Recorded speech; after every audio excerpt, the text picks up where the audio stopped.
Hi guys, welcome back to Sudo Coders. आज हम देखने वाले हैं रिकर्शन क्या होता है। मुझे बहुत रिक्वेस्ट आ रहे थे कि आप रिकर्शन के बारे में और थोड़े डीएसए कंसेप्ट्स एक्सप्लेन कर सकते हो क्या। तो इसलिए मैं अभी थोड़े डीएसए कंसेप्ट्स के भी वीडियोस बनाने वाली हूँ। और ये मेरा एक्चुअली तो फर्स्ट वीडियो ही है रिकर्शन के लिए, और मैं और भी वीडियोस बनाऊंगी। So let's start. हम पहले समझते हैं कि रिकर्शन होता क्या है। रिकर्शन है कि जिस रिकर्शन मतलब एक बड़े प्रॉब्लम को छोटे छोटे प्रॉब्लम्स लेके सॉल्व करना। एक जैसे कि अभी ये पाई हो गया, तो अभी हमें ये प्रॉब्लम सॉल्व करना है। तो हम इसके क्या करेंगे, रिकर्शन मतलब क्या, इसको छोटे छोटे पार्ट्स में डिवाइड करना और उसके छोटे छोटे पार्ट्स को पहले सॉल्व करना। जैसे अभी समझो ये इतने पार्ट्स हो गए, हमने ये एक एक सॉल्व कर लिया, तो इसका मतलब हो गया कि अल्टीमेटली हमने पूरा प्रॉब्लम ही सॉल्व कर लिया। तो बेसिकली यही होता है रिकर्शन। हम रिकर्शन प्रॉब्लम एक बड़ा प्रॉब्लम होता है, उसको हम छोटे छोटे पार्ट्स में डिवाइड करते हैं और वो छोटे छोटे पार्ट्स को हम सॉल्व करते हैं, सो दैट हम हमारा पूरा बड़ा प्रॉब्लम सॉल्व कर सके। हम एक एग्जांपल लेके देखते हैं कि इसका क्या है, मतलब रियल मतलब। तो आपको फैक्टोरियल पता होगा। फैक्टोरियल ऑफ अ नंबर, जैसे कि अभी समझो मेरे पास एक ये आया है, ये मैथ का नॉर्मल हमने 11th 12th में ही पढ़ा था। कोई भी नंबर का फैक्टोरियल मतलब वन से लेके आप वो नंबर तक मल्टीप्लिकेशन करोगे। तो समझो अगर आपको यहाँ पे 3 फैक्टोरियल आया है, तो 3 फैक्टोरियल का मतलब क्या हो गया, 3 into 1 और 3 into 2 into 1। 2 फैक्टोरियल का मतलब हो गया 2 into 1। 6 फैक्टोरियल का मतलब हो गया 6 into 5 into 4 into 3 into 2 into 1। तो ये होता है फैक्टोरियल, वन से लेके वो नंबर तक सब नंबर्स को मल्टीप्लाई करना। अभी ये कैसे एक रिकर्सिव प्रॉब्लम हो सकता है। ये अगर आप देखोगे, अगर मैं यहाँ पे 3 फैक्टोरियल कैलकुलेट कर रही हूँ, ये है 3 into 2 into 1, जबकि मेरा 2 फैक्टोरियल है 2 into 1।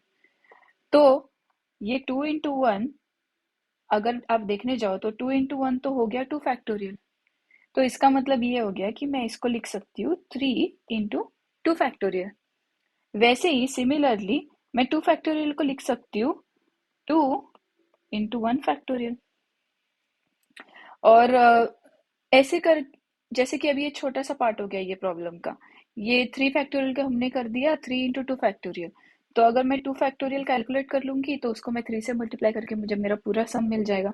मेरा 2 फैक्टोरियल हो गया 2 into 1 फैक्टोरियल। अगर मैं 1 फैक्टोरियल कैलकुलेट कर लिया तो 2 से मल्टीप्लाई करके मुझे 2 फैक्टोरियल मिल जाएगा। मेरा 1 फैक्टोरियल हो गया 1 into 0। मेरा 1 फैक्टोरियल हो गया 1 into 0 फैक्टोरियल। 0 फैक्टोरियल का वैल्यू होती है 1। तो अगर मैंने 1 फैक्टोरियल कैलकुलेट कर लिया, तो इसका मतलब मुझे मैं 2 को उससे मल्टीप्लाई कर दूंगी, मुझे 2 फैक्टोरियल मिल गया।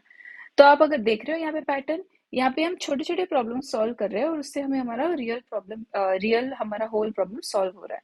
तो जैसे कि समझो यहाँ पे ये 3 फैक्टोरियल हो गया। 3 फैक्टोरियल हो जाएगा 3 into 2 फैक्टोरियल। ये 2 फैक्टोरियल हो जाएगा 2 into 1 फैक्टोरियल।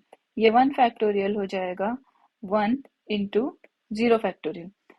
0 फैक्टोरियल अभी रिकर्सिव प्रॉब्लम सॉल्व करने के लिए ये सबसे इंपॉर्टेंट है।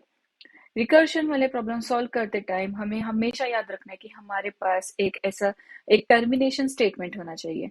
टर्मिनेशन स्टेटमेंट मतलब ऐसा स्टेटमेंट जहाँ पे हम वो लूप को तोड़ सके।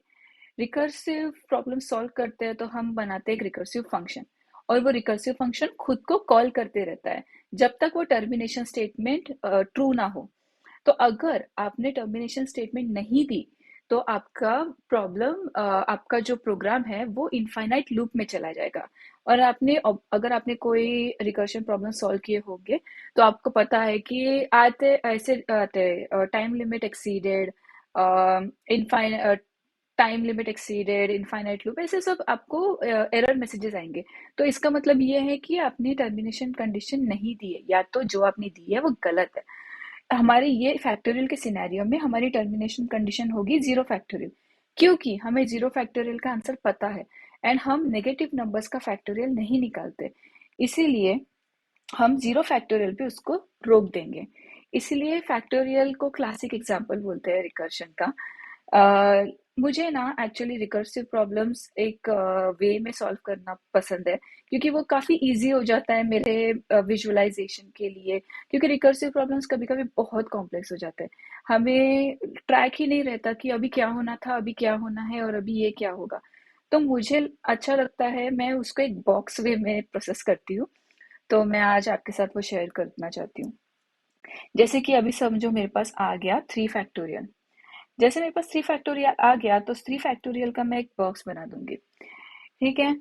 अभी मैंने ये 3 फैक्टोरियल में क्या किया, मेरा 3 फैक्टोरियल हो जाएगा 3 into 2 फैक्टोरियल। अभी जैसे ही मुझे 2 फैक्टोरियल है, इसका मतलब मुझे 2 फैक्टोरियल का बॉक्स लगेगा। 2 फैक्टोरियल मतलब मैं फिर से वही कैलकुलेट करने वाली हूँ। तो मैंने यहाँ पे बना दिया एक 2 फैक्टोरियल का बॉक्स। अभी 2 फैक्टोरियल का बॉक्स हो जाएगा मेरा 2 into 1 फैक्टोरियल। अभी मुझे 1 फैक्टोरियल कैलकुलेट करना है, तो मैं बना दूंगी 1 फैक्टोरियल का बॉक्स। 1 फैक्टोरियल का बॉक्स हो गया 1 into 0 फैक्टोरियल। जैसे ही मैं 0 फैक्टोरियल लिखती हूँ, मुझे पता है और एक लगेगा, हो गया 0 फैक्टोरियल। अभी 0 फैक्टोरियल की तो हमें वैल्यू पता है, 0 फैक्टोरियल होता है 1। तो हमें हमें यहाँ पे 1 पता है। ये है हमारा टर्मिनेशन कंडीशन। यहाँ पे हमें रोकना है सब कुछ। तो जैसे कि मुझे पता है कि 0 फैक्टोरियल का वैल्यू 1 है, यहाँ पे होने लगेगा रिटर्न वैल्यूज। तो जैसे ही हमें यहाँ पे पता चलेगा कि हमारा 1 है, ये हमारी टर्मिनेटिंग कंडीशन है और उसकी वैल्यू है 1, तो हम ये 0 फैक्टोरियल की वैल्यू रिटर्न करेंगे। 0 फैक्टोरियल का रिटर्न किया हमने 1, तो ये 0 फैक्टोरियल रिप्लेस हो गया 1 से। अब यहाँ पे कैलकुलेशन होगा 1 into 1 कितना होता है, 1 into 1 is 1। तो ये 1 फैक्टोरियल का बॉक्स का वैल्यू हो गया 1, वो हो जाएगा रिटर्न। यहाँ पे हो गया 1 रिटर्न। 1 फैक्टोरियल का वैल्यू रिटर्न आया, क्या रिटर्न आया हमारे पास, 1 रिटर्न आया। तो 1 फैक्टोरियल का वैल्यू एक्चुअली है उसका 1। कैलकुलेशन करने के बाद उसका वैल्यू आता है 1। अब यहाँ पे कैलकुलेट होगा 2 into 1 कितना हो गया, 2। अब मेरा 2 फैक्टोरियल का बॉक्स रिटर्न करेगा 2। जैसे ही वो 2 रिटर्न करेगा, मेरे 2 फैक्टोरियल की वैल्यू रिप्लेस हो जाएगी 2 से, क्योंकि 2 फैक्टोरियल की वैल्यू अभी ये कैलकुलेट होके आ गई। 2 फैक्टोरियल था 2 into 1 फैक्टोरियल। फिर यहाँ से वो यहाँ गया, यहाँ से वो यहाँ गया। अब वो वापस आ रहा है और वापस आके उसे फाइनली 2 फैक्टोरियल की वैल्यू मिल गई। जैसे इसको 2 फैक्टोरियल की वैल्यू मिल गई, जो है 2, वो कैलकुलेट करेगा 3 into 2, 6। तो ये हो गया आपका आंसर। आपका 3 फैक्टोरियल का वैल्यू हो गया 6। अगर आप देखोगे तो 3 फैक्टोरियल मतलब क्या होता है, 3 into 2 into 1, 3 2 6, 6 1 6, 6। तो हमें बराबर आंसर मिला है। तो ऐसे होता है रिकर्शन प्रॉब्लम। अगर आप कोई रिकर्शन प्रॉब्लम सॉल्व कर रहे हो, तो मैं आपको सजेस्ट करूंगी कि आप ऐसी टेक्निक यूज करो। क्योंकि क्या हो जाता है कभी कभी कि जैसे ही आप रिकर्सिव फंक्शन कॉल करते हो ना, वो जो उसके साथ होने वाला कैलकुलेशन होता है वो बाद में होता है, पहले रिकर्सिव कॉल होता है। और अगर आप वो बॉक्सेस ड्रॉ करोगे तो आपको हमेशा वो ट्रैक में रहेगा, दिमाग में रहेगा कि हाँ, पहले रिकर्सिव कॉल होगा, पहले ये कैलकुलेशन नहीं होगा। क्योंकि कभी कभी ऐसा हो जाता है कि हम गलती कर देते हैं, हम उसको पहले कैलकुलेट करके फिर रिकर्सिव फंक्शन में भेजते हैं। तो वो गलती हमें नहीं करनी है। इसलिए मैं सजेस्ट करूंगी आपको कि आप ये बॉक्स स्ट्रक्चर यूज करो। उसके हिसाब से हमें ट्रैक रहता है कि हाँ, अभी वो फिर से कॉल हो गया, मुझे पहले वो कैलकुलेट करना है, ये पूरा कैलकुलेशन मैं बाद में करूंगी। जैसे कि यहाँ पे 3 into 2 फैक्टोरियल था, मैंने ये नहीं किया मल्टीप्लाई, मैं रुकी, क्योंकि मुझे 2 फैक्टोरियल की वैल्यू पता नहीं थी। पहले मेरा पूरा गया डीप लेवल तक और फिर वो वापस आया, तब जाके मैंने 3 into 2 फैक्टोरियल कैलकुलेट किया। सो ऐसे हम करते हैं रिकर्सिव प्रॉब्लम्स सॉल्व। मेरे पास एक एग्जांपल है कोड में, जहाँ पे मैं आपको ये लिख के बताऊंगी कि फैक्टोरियल कैसे और कैसे एग्जीक्यूट करते हैं, कहाँ टर्मिनेशन कंडीशन होती है और कैसे वो खुद को कॉल करता है। तो लेट मी ओपन मेरा ब्राउजर। ओके, सो ये एक छोटा सा फैक्टोरियल का प्रोग्राम है, जहाँ पे मेरा फैक्टोरियल का जो फंक्शन है वो ले रहा है n इनपुट में। वो n अभी कुछ भी हो सकता है। ये मेरी टर्मिनेशन कंडीशन है। मेरा टर्मिनेशन कंडीशन बोलता है कि अगर आपका n 0 है, मतलब आप रॉक बॉटम आ गए हो, तो आपको क्या करना है, आपको रिटर्न करना है 1, क्योंकि हमें तो 0 फैक्टोरियल की वैल्यू पता है। तो हमने कर दिया रिटर्न 1। नेक्स्ट स्टेप क्या होगा? नेक्स्ट स्टेप होगा आपका रिकर्सिव फंक्शन के साथ आपका मल्टीप्लाई करके उसको कॉल करना। तो मैंने कर दिया n इंटू और फैक्टोरियल फिर से कॉल किया मैंने वो फंक्शन, उसी को रिकर्शन बोलते हैं कि अब कोई एक फंक्शन अगर खुद को वापस वापस कॉल कर रहा है तो उसको बोलते हैं रिकर्सिव फंक्शन। तो हमने यहाँ पे एक रिकर्सिव, ये रिकर्सिव फंक्शन हो गया हमारा। हमने यहाँ पे खुद फैक्टोरियल को कॉल कर लिया और उसको किससे कॉल किया? 9 - 1 से। क्योंकि अगर मेरे को यहाँ पे 3 मिला तो मैं करूंगी 3 इंटू फैक्टोरियल ऑफ 3 - 1 जो हो गया 2। अगर मुझे 2 मिला तो मैं बोलूंगी 3 - 2 1, तो फैक्टोरियल में 1 चला जाएगा। तो वैसे ये फैक्टोरियल खुद खुद को कैलकुलेट करते रहेगा जो बॉक्स स्ट्रक्चर मैंने आपको दिखाया उस वे में, एंड अल्टीमेटली आपको एक वैल्यू रिटर्न होगी और वो वैल्यू आपको बेसिकली प्रोग्राम से रिटर्न करनी है। तो अभी देखते हैं कि ये प्रोग्राम मैं आपको रन करके दिखाती हूँ। पहले हम हमारा एग्जाम्पल लेते हैं जो हमने 3 लिया था। अभी मैं यहाँ इस फैक्टोरियल फंक्शन को कॉल कर रही हूँ और इसका नंबर मैंने अभी डाल दिया यहाँ पे 3। तो मैं रन करती हूँ ये। Factorial of 3 is 6। अभी अगर मैंने ये चेंज कर दिया, समझो मैंने 5 कर दिया, तो ये हो जाएगा factorial of 5 is 120 which is 5 into 4 into 3 into 2 into 1 जो आता है 120। आप कैलकुलेट कर लो। तो ये हो गया फैक्टोरियल, ये हो गया रिकर्शन। ये एक सिंपल सा प्रॉब्लम मैंने यूज किया है टू एक्सप्लेन रिकर्शन। आप, मैं सजेस्ट करूंगी अगर आपको कंफ्यूजन होता है कि रिकर्शन क्या है, कब मैं टर्मिनेटिंग स्टेटमेंट यूज करूँ, कैसे यूज करूँ, क्या रखूँ, ये वो, तो आप फर्स्ट प्रॉब्लम को ठीक से पढ़िए। आप एक, आपको कभी कभी प्रॉब्लम पढ़ के समझ जाता है कि हाँ यहाँ पे रिकर्शन यूज करना है, पर ये नहीं समझता कि क्या क्या लगाओ कंडीशन, क्या टर्मिनेटिंग कंडीशन लगाओ। तो उसके लिए मैं आपको सजेस्ट करूंगी कि लीड कोड पे या हैकर पे आप छोटे छोटे easy easy recursion problem solve करें, जहाँ पे आपको समझेगा कि कौन से सिनेरियो में कौन सी टर्मिनेशन कंडीशन यूजफुल होती है। आपको समझेगा कि अभी आपका लूप में जा रहा है, मतलब आपका कंडीशन में कुछ तो प्रॉब्लम है।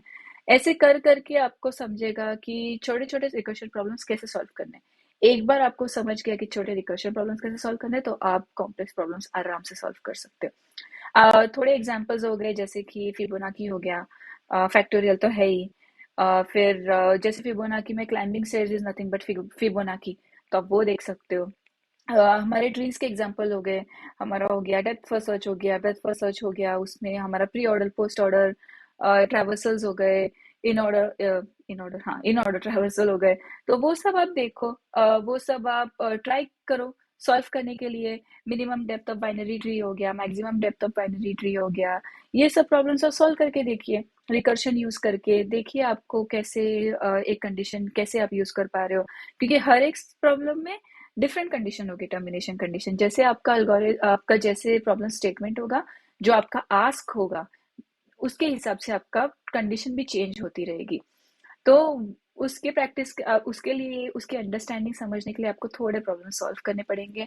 आप एक बार वो कर लोगे तो आपको रिकर्शन बहुत अच्छे से आ जाएगा। तो ये है, यही था हमारे वीडियो का एंड। अगर आपको मेरे वीडियोस अच्छे लगे तो प्लीज़ आप एक लाइक और कमेंट कर दीजिए। एंड अगर आपको मेरे वीडियोस के बारे में ये रहना है, नोटिफाइड रहना है, तो आप सब्सक्राइब बटन दबाइए और ये मेरे चैनल को बहुत हेल्प करेगा। तो please do that and I will see you next time.